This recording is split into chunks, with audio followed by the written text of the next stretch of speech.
एक कम बुद्धि के व्यक्ति ने मेरे ऊपर अभी एक वीडियो भी बना दिया कि विवेक बिंद्रा बिजनेस कर रहे हैं, गीता में बिजनेस कर। भैया मेरे, तुम तो सुन लो पहले, भगवत गीता से जो चाहिए सब मिलेगा। ये कल्प वृक्ष है। आपको शारीरिक, मानसिक, आध्यात्मिक, भौतिक, सांसारिक, व्यापारिक जैसा जीवन सुधारने का सुधारें, क्योंकि भगवत गीता संपूर्ण है।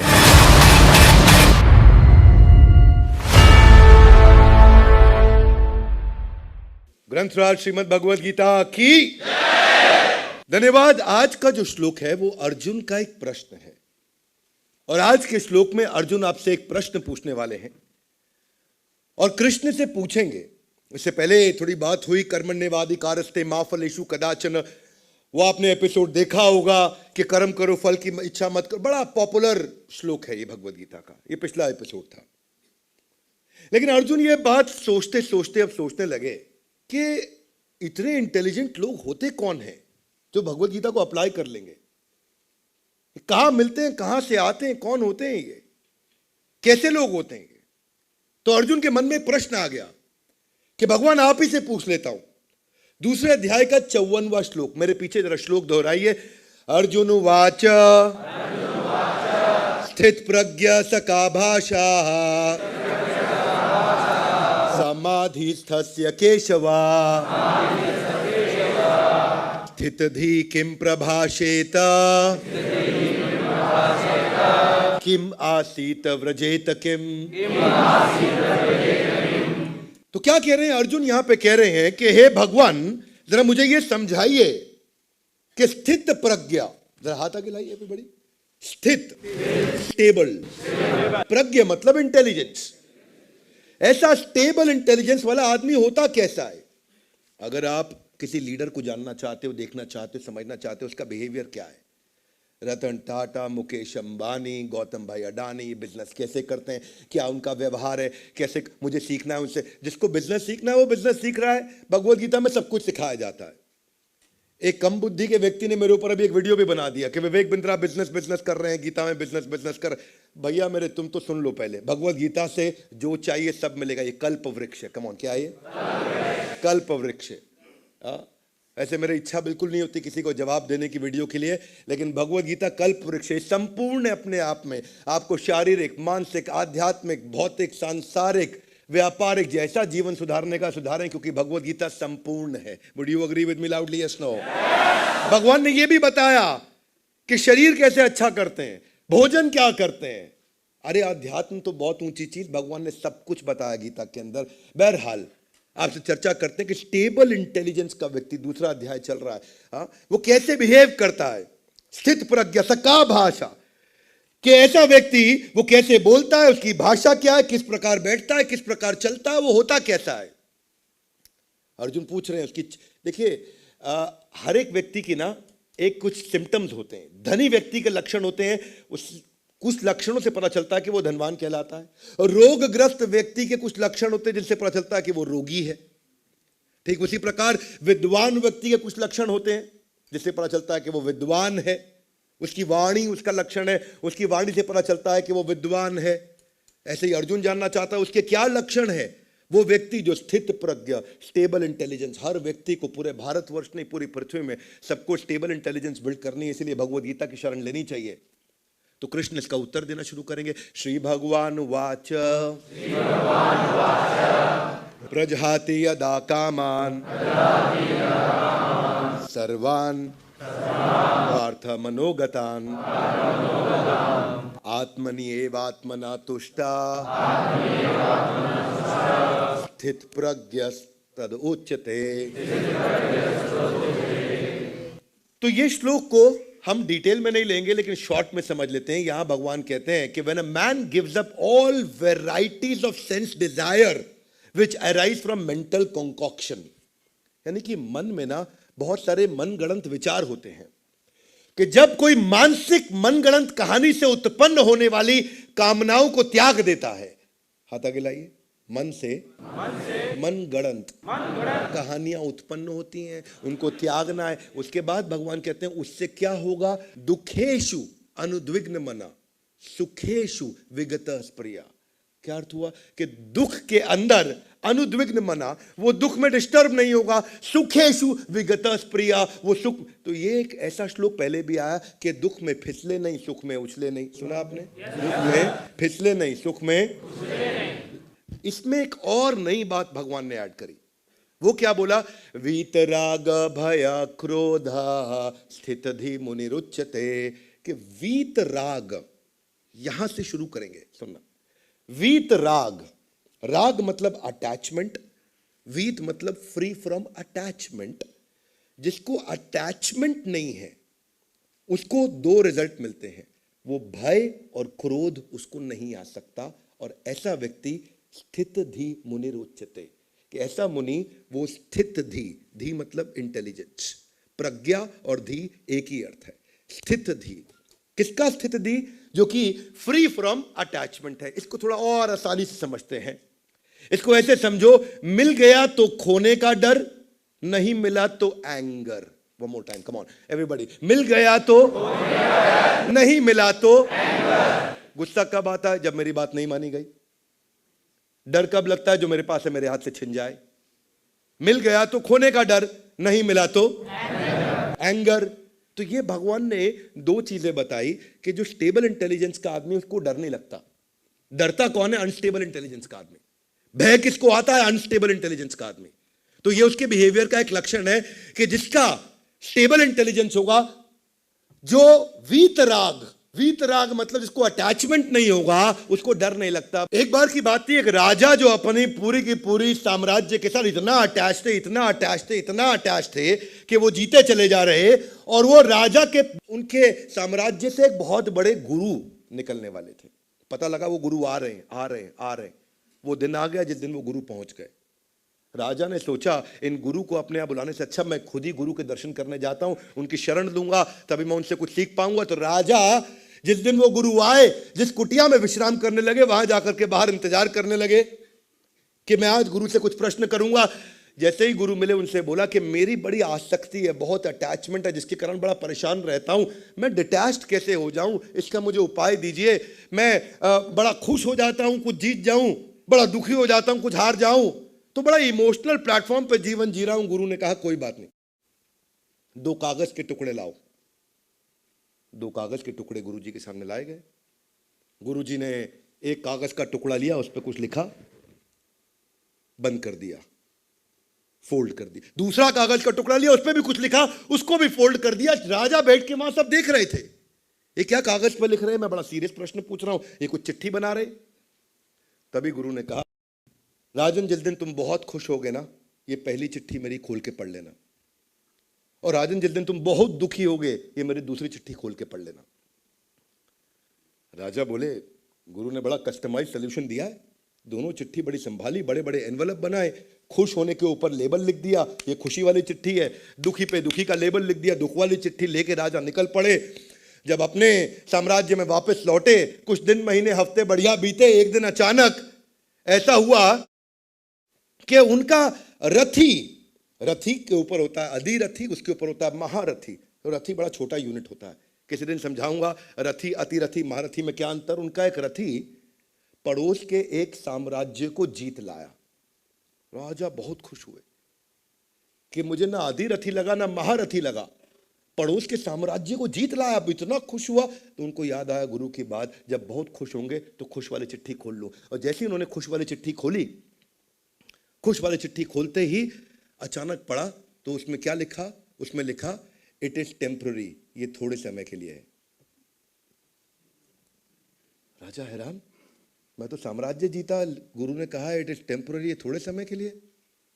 कोई बात नहीं, कुछ दिन, हफ्ते, महीने बीते और एक समय ऐसा आया कि वो जो साम्राज्य हारा, उन्होंने कुछ लोगों की सेना और बाजू के साम्राज्य जोड़े, इनको चुनौती दी। इस बार इनके रथी, अधिरथी, महारथी सारे के सारे चले गए युद्ध करने और फिर भी हार गए। राजा बहुत दुखी हुआ, बोला गुरुजी ने कहा था टेम्पररी, वही हुआ, ये थोड़े समय के लिए निकल गया मेरे हाथ से।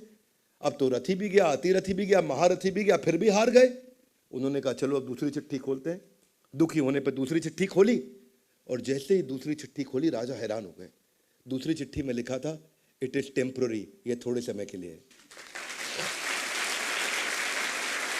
तब उनको ये समझ में आया कि ये सब कुछ टेम्पररी है और वहां से मुझे अपनी अटैचमेंट को तोड़ के वापस लेकर के आना है। हमारे पास जीवन में शास्त्र बताते हैं 3 प्रकार के दुख होते हैं।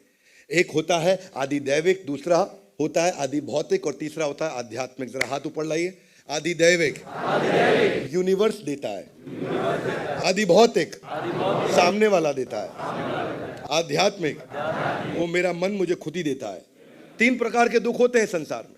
एक प्रकार का दुख क्या होता है? आदि दैविक, जो दैविक शक्तियों के द्वारा, जो मेरे से कंट्रोल से बाहर है, जिनका मैं कुछ नहीं कर सकता। सड़क में रास्ते में एक्सीडेंट हो गया, ट्रैफिक जैम हो गया, या कोई बहुत ज्यादा गर्मी हो गई, बहुत सर्दी हो गई, अर्थक्वेक आ गया, तो ये सब क्या है? आदि दैविक। ये मेरे हाथ में।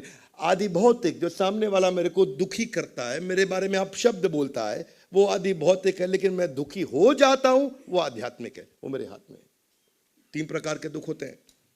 भगवान ने क्या बताया कि आपको कमल से सीखना चाहिए, जो कीचड़ के बीच में परमानेंट रहता है। और कमल ही एक ऐसा फूल है कि कीचड़ के बीच में रहने में, पानी के बीच में जीवन भर रहने में, उस पर पानी की एक बूंद टिकती नहीं है, उस पर पानी की बूंद तुरंत नीचे गिर जाती है। क्या अर्थ हुआ इसका? इसको ऐसे समझते हैं कि भगवान राम को जब वनवास दिया गया, भगवान राम को जब वनवास दिया गया, तो कब दिया वनवास? टाइमिंग पे ध्यान देना, टाइमिंग पे ध्यान देना। ठीक उसी दिन उन्हें वनवास अनाउंस कर दिया गया, उससे पिछली रात चर्चा करके, जिस दिन ही was about to get crowned as the king. जब उनका राज्य अभिषेक होना था, राज्य अभिषेक से जस्ट पहले उनको बोल दिया गया। अयोध्या से उनकी बहुत अटैचमेंट थी, पर राजसी सुख से उनकी अटैचमेंट नहीं थी। और दूसरे सेकंड उन्होंने 4 शब्द कहे। कितने शब्द? 4। अंग्रेजी में कहें तो 3 शब्द, हिंदी में कहें 4 शब्द। आप इतने गहरे हैं 4 शब्द ये। जब उनको बताया गया कि अब तुमको वनवास दिया जा रहा है और तुम्हारे छोटे भाई भरत को साम्राज्य दे दिया जाएगा, तो उन्होंने 4 शब्द कहे, बस इतनी सी बात। क्या 4 शब्द? बस इतनी सी बात। अंग्रेजी में इज दैट ऑल। इतनी छोटी सी बात। भगवान राम का भयंकर डिटैचमेंट, इतना भयंकर डिटैचमेंट कि वो, उनको इनहेरिटेंस नहीं चाहिए, अयोध्या वासियों से प्रेम था। सो डिटैचमेंट उनका अपने पिता और माता के कंफर्ट के लिए था। और उसी को बोला, अर्जुन ने पूछा स्थित प्रज्ञ स का भाषा? भगवान ने बोला, अर्जुन ने पूछा किम प्रभाषेत किम आसीत व्रजेत किम, वो कैसे होते हैं स्थित प्रज्ञा वाले? तो भगवान ने उत्तर दिया, वीत राग भय क्रोधा। जिसको कोई अटैचमेंट नहीं, ना तो उसको भय आएगा न क्रोध आएगा। मतलब क्या है? हमारा क्या है? हमारा है मिल गया तो खोने का डर, नहीं मिला तो एंगर। और भगवान राम का क्या है? न खोने का डर न एंगर। ये हम में और भगवान राम में अंतर। न खोने का डर न एंगर। क्या उनको क्रोध आया कि मुझसे सब कुछ छीन लिया? क्या उनको डर लगा मुझसे सब कुछ छीन लिया? वीत राग भय क्रोधा। लेकिन क्या हमारी बुरी आदतों से इतनी भयंकर अटैचमेंट होती है, इतनी भयंकर बुरी आदतों से अटैचमेंट होती है कि हमसे छीन लिया जाए तो बहुत दिक्कत होती है। वैसे एक आदमी, आजकल तो आप सुन ही रहे हैं कि जो है ना, लिवर खराब हो जाता है शराब पीने से। तो अखबार में बड़ी लंबी चौड़ी खबर, एक लंबा आर्टिकल आया हुआ कि कल केवल दिल्ली शहर के अंदर शराब पीने के कारण लीवर खराब होने से 8 मौतें हो गई। तो आदमी अखबार पढ़ रहा था, शराब पीने से लीवर खराब हुआ, 8 मौतें केवल दिल्ली में हो गई। जोर से अखबार बंद किया और पत्नी के सामने चला, आज से बंद। पत्नी बड़ी खुश हुई, बहुत अच्छा किया, आज से तुमने शराब बंद कर दी। नहीं, आज से अखबार बंद।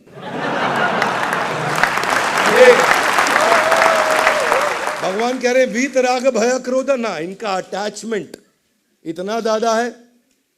देखो, ये अटैचमेंट वर्सेस डिटैचमेंट को मैं आपको समझाता हूं। ये क्या है? ये सब मन में है। Hey one more time, come on. कहां है सब? आधा गिलाई। कैसे? देखिए, ऐसे मन में है कि एक बहुत धनी व्यक्ति था, वो अत्यंत धनी, और उसका जो घर था वो इतना सुंदर घर बना, इतना महल जैसा घर बना कि पूरे शहर में ऐसा घर किसी का नहीं। विजुअलाइज करो, सुंदर सुंदर बाग बगीचे, बड़े बड़े दरवाजे, अंदर खुलने पे drawing room, double triple height का रूफ, महल जैसा घर बना है। और सब सोचते थे कि अपना पैसा लगा करके हम इतना बढ़िया घर बना नहीं पाएंगे। उसको बोलते थे आप पैसा बताओ, आपसे ले लेंगे आपका घर।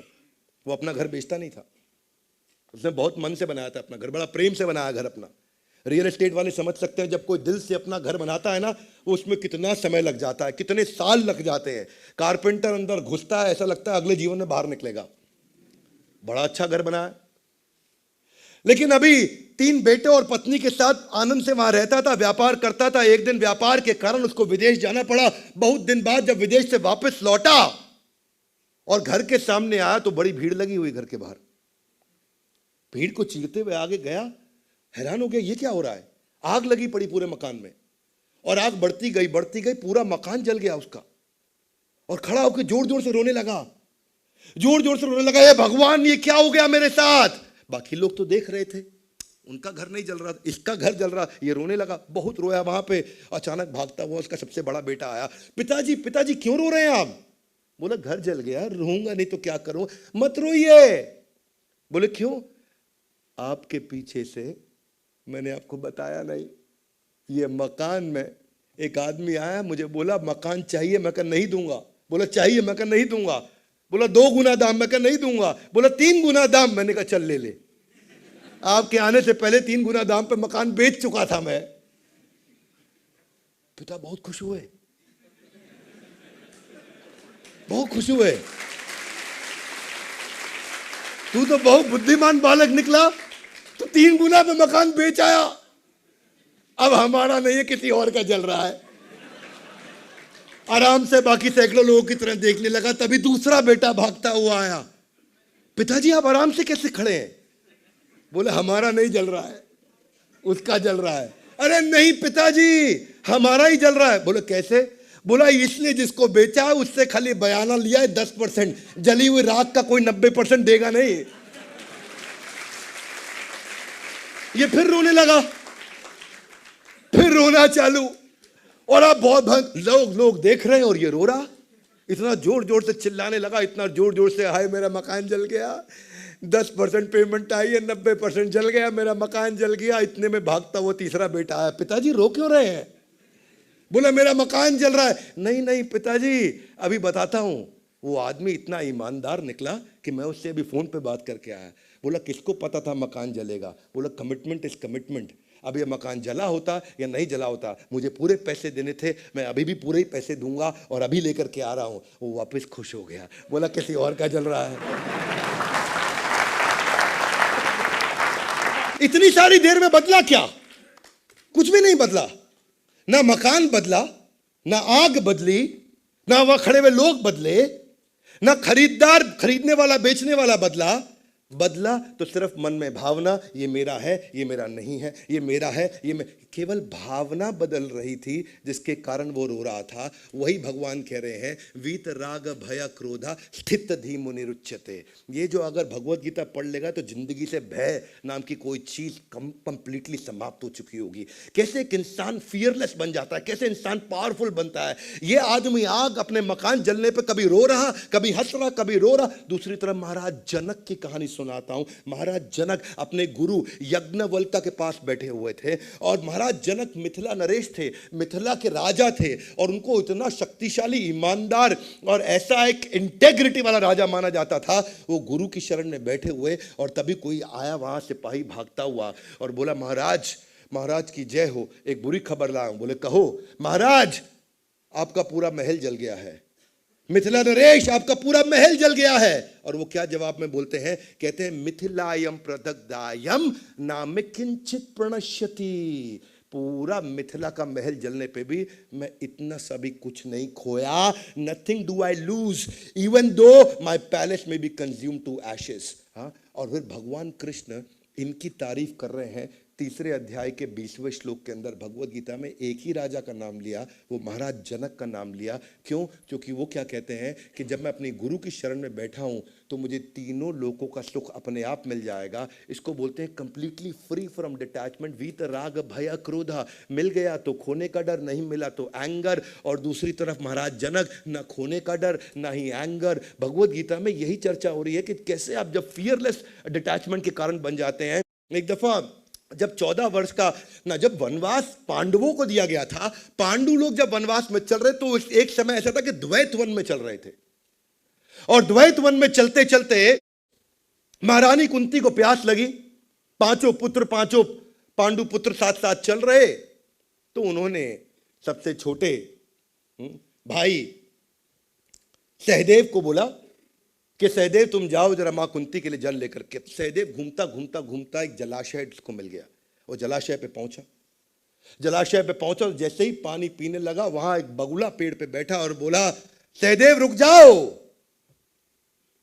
उसने हाथ जोड़ा, बोला क्यों रुक जाऊं? बोला तुम्हें मेरे प्रश्नों का उत्तर देना होगा, नहीं तो जल पीने से तुम बेहोश।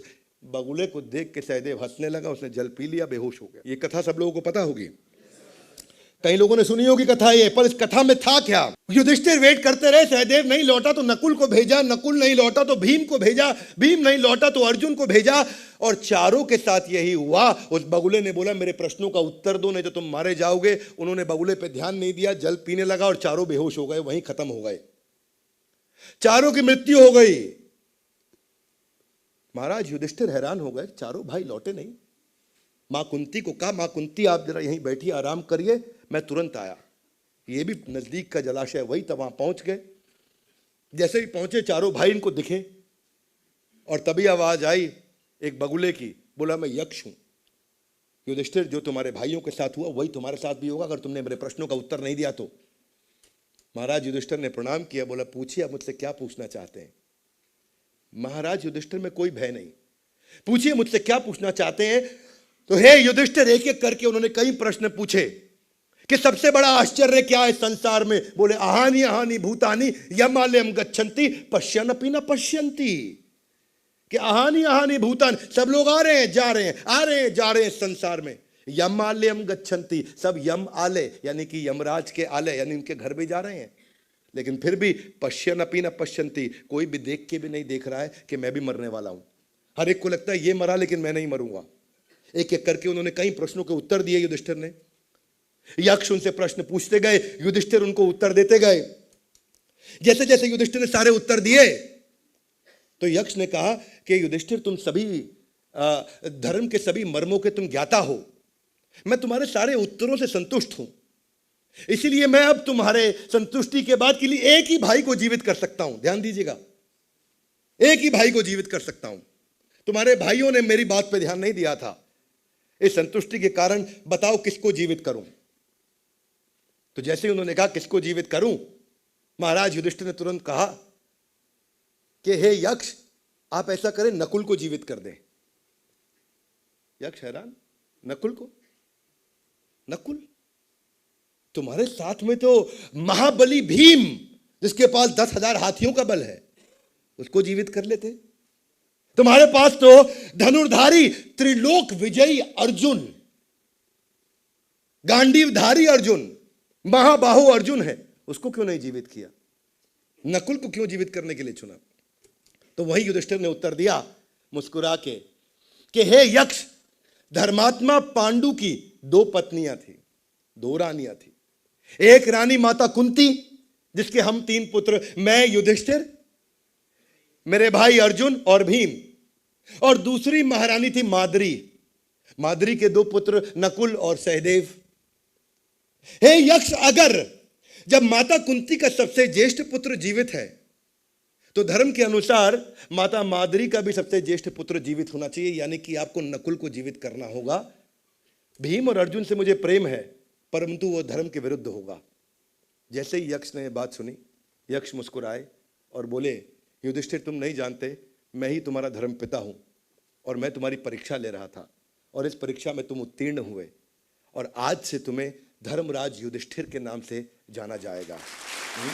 ये वो युधिष्ठिर हैं जिनको ना खोने का डर, ना एंगर, ना खोने का डर, ना एंगर। वही पूछा अर्जुन ने प्रश्न कि स्थित प्रज्ञ का भाषा, कि स्टेबल इंटेलिजेंस के लोग कैसे होते हैं? तो भगवान ने उत्तर दिया वीतराग भय क्रोध। अरे भाई, डरता वही है जिसका स्टेबल इंटेलिजेंस नहीं।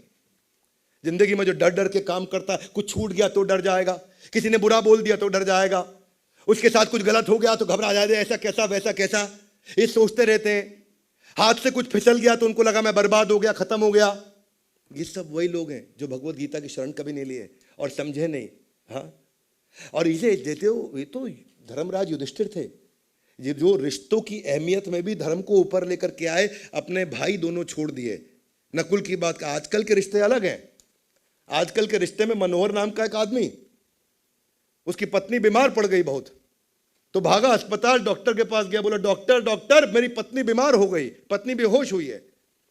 डॉक्टर थोड़ा चेकअप करने लगे, स्टेथोस्कोप लगाया, सब कुछ किया और बोला मैं क्षमा चाहता हूं, आपकी पत्नी अब इस संसार में नहीं रही, मर गई। तो ये आराम से सुन रहा था, बोले नहीं रही, वो नहीं रही। अच्छा, इतने में थोड़ी पत्नी हिली डुली, पत्नी जब हिली डुली, हिल डुल के थोड़ी आवाज करके वापस बोली नहीं नहीं डॉक्टर साहब मैं जीवित हूं। जैसे ही बोली मैं जीवित हूं, पति बोला चुप कर, तुझको ज्यादा मालूम है या डॉक्टर को ज्यादा मालूम है? आजकल के रिश्ते अलग हैं, ये अलग टाइप के रिश्ते हैं, है कि नहीं? यहां धर्मराज युधिष्ठिर वाले रिश्ते नहीं है। पर ये जो फियरलेस नेचर है, ये मैंने श्रीमती मीराबाई में सुना, मीराबाई के जीवन में देखा। श्रीमती मीराबाई 4 साल की थी तो एक शादी का जब प्रोसेशन जा रहा था तो अपनी मां से पूछा ये कौन है? बोले दूल्हा जा रहा है। श्रीमती मीराबाई ने कहा मेरा दूल्हा कौन होगा? तो मां थोड़ा पीछे घूमी और बोली ये कृष्ण जो दिख रहे हैं तुम्हें, यही तुम्हारे दूल्हे हैं, यही तुम्हारे पति हैं। वो बात श्रीमती मीराबाई के दिल में बैठ गई कि यही मेरे पति हैं। वो बात दिल में बैठ क्या गई, श्रीमती मीराबाई अब उन्हीं की पूजा करने लगी, उन्हीं डीटीज को उन्होंने अपना सब कुछ मान लिया। परंतु और इतना भक्ति करने लगी, इतनी अनन्य, अनन्य का अर्थ होता है ना कोई अन्य, ना कोई, इसको बोलते हैं अनन्य भक्ति, ना कोई अन्य। ऐसा नहीं अलग अलग शेल्टर ले रहे हैं, हम ओटीटी प्लेटफॉर्म्स की शेल्टर लेते हैं, मीराबाई केवल कृष्ण की शेल्टर लेती। लेकिन जैसे जैसे वो बड़ी हुई, उनकी इच्छा के विरुद्ध शिशोदिया वंश के महाराज भोजराज से उनका विवाह कर दिया गया। वो चाहती नहीं थी, क्योंकि अपने मन ही मन पति कृष्ण को मान चुकी थी। अब शिशोदिया वंश के महाराज भोजराज जब उनके नजदीक आने लगे तो श्रीमती मीराबाई उनको रोक दे, मना करे। उनके लाख प्रयासों के बाद भी इन्होंने अपने शरीर को छूने नहीं दिया। श्रीमती मीराबाई इतनी प्रेम में विलीन थी, इतनी प्रेम में विलीन थी, इन्होंने बहुत प्रयास किए उनके नजदीक जाने के, ये उनको दूर कर देती, वो भी शिशोदिया वंश के राजा। और धीरे धीरे न केवल बुरा माने, बल्कि बात इतनी खराब हो गई, इतनी खराब हो गई कि उनको लगा कि अगर तू मेरी नहीं तो तू किसी की नहीं। और जब यह बात हो गई तू किसी की नहीं, तो उन्होंने बड़ी यातनाएं दी। उन्हें कीलों के बड़े बड़े शैया पे लेटा दिया, वो फूलों की शैया बन गई। छत से ऊंची नीचे धक्का दे दिया तो ऐसा फूलों का गद्दा बन गया जिस पे वो गिरी। जब उनको फूलों की टोकरी के अंदर बड़ा कोबरा सांप भेजा तो वो भगवान कृष्ण की मूर्ति में फूलों से लिपटे हुए परिवर्तित हो गया। जहर का प्याला पिलाया तो वो अमृत बन गया। इनको तो डर नहीं श्रीमती मीराबाई को। और शिशोदिया वंश के महाराज को देख करके इतनी हैरानी हुई, उनका वैराग्य देख के इतनी हैरानी हुई कि उन्होंने उसके बाद उनका भी हृदय परिवर्तित हो गया और आजीवन उनको अपना मित्र मान लिया और आजीवन मित्र मान करके ही जीवन चला। ये थी श्रीमती मीराबाई, न खोने का डर न एंगर। हाँ, ये अर्जुन ने जब प्रश्न पूछा कि स्थित प्रज्ञा से का भाषा, तो कृष्ण ने जवाब दिया वीत राग भय क्रोध स्थित धी मुनि रुच्यते। यहाँ बात खत्म नहीं हुई, ये आगे भी चलेगा, अगले श्लोकों में भी आएगा। भगवान शिव के साथ में भी ये कथा आती है, जब जिस समय हलाहल का उत्पन्न हुआ था 14 रत्नों में से। कहां पे हुआ था ये? जब क्या किया गया था? समुद्र मंथन में 14 रत्न, उनमें से एक था हलाहल यानी कि विष। और जब विष बाहर आया, इतनी लपटे और इतनी आग निकली उस विष में से, इतनी आग निकली कि एक तरफ देव एक तरफ दानव सब जलने लगे। और सबने भगवान शिव से प्रार्थना करी, दानवों ने भी करी, देवताओं ने भी करी, सुर असुर सबने प्रार्थना करी, प्रभु आप आइए। और भगवान शिव ने आकर के उस जहर को अपने कंठ में धारण कर लिया। यहां तक सबको पता है। देवताओं ने जब उनको धन्यवाद किया, बोला आपने बहुत बड़ा काम कर दिया हमारे लिए। बोला मैंने कुछ खास नहीं किया, I didn't do anything great, it was easy to digest this poison. इस पॉइजन को डाइजेस्ट करना आसान है, परंतु इस पृथ्वी के जीवन में जो अनुभव करने से जो विष सामने आता है, और किसका? भय और क्रोध का, उसको डाइजेस्ट करना असंभव है। और उसी को भगवान कृष्ण ने भगवत गीता में बताया। जो भगवान शिव ने करके दिखाया, उसको भगवान ने एक्शन में बताया। इसलिए हम बोलते हैं come on Gita in action. Now everybody come on Gita in action. ये इस संसार में भी आपको ऐसे बहुत लोग मिलेंगे। ये केवल ऐसा नहीं देवी देवताओं की कथा सुना। थॉमस एल्वा एडिसन के बारे में सब जानते हैं। 1914 की बात थी, उनकी सबसे बड़ी फैक्ट्री न्यू जर्सी में आग लग गई और आग इतनी भयंकर लगी, सब धू धू के जलने लगा। एडिसन बाहर खड़े होकर हंसने लगे जोर से, अपने बेटे को बोले, तुमने ऐसी आग देखी है? बोला नहीं देखी।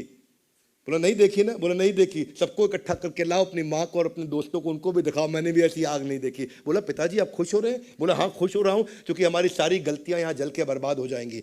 बेटा हैरान हो गया, सारी गलतियां जल के बर्बाद हो जाएंगी। और वही इतना बेटा कंफ्यूज था, और वही उन्होंने आग लगने के बाद जब जाकर के न्यूयॉर्क टाइम्स को इंटरव्यू दिया तो बोला मेरी गलतियां जली हैं, फैक्ट्री नहीं जली है, फैक्ट्री यहाँ पे है।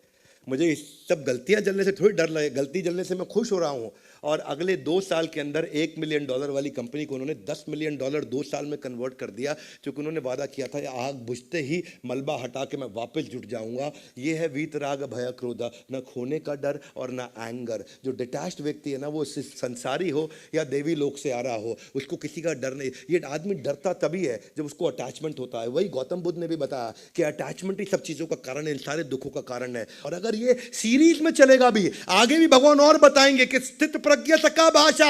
इसीलिए गीता इन एक्शन के सारे एपिसोड देखिए, अपने बच्चों को दिखाइए, अपने मित्रों को दिखाइए गीता इन एक्शन। ये हमारा एक ऐसा प्रयास है जहाँ पे हम आपको ये वो सारे के सारे गुण जो भगवान कृष्ण ने बताए हैं, अमानित्वम, अदम्बित्वम, अहिंसम, शांतिरार्जवम, वो सारे के सारे गुण व्यक्ति विकसित कर सकता है और जीवन के हर हिस्से में अपनी सफलता को प्राप्त कर सकता है। न केवल आध्यात्मिक जीवन परलोक, बल्कि इस लोक को भी सुखी बना सकता है। गीता इन एक्शन के सारे एपिसोड्स को देखने के लिए, इस वीडियो को पूरा समझने के लिए, वीत राग भय क्रोधा स्थित धीम निरुच्यते, स्टेबल इंटेलिजेंस सबको चाहिए। हमारे साथ जुड़े रहने के लिए आप सबका हृदय की गहराई से प्रेम पूर्वक बहुत बहुत धन्यवाद। ग्रंथराज श्रीमद् भगवद गीता की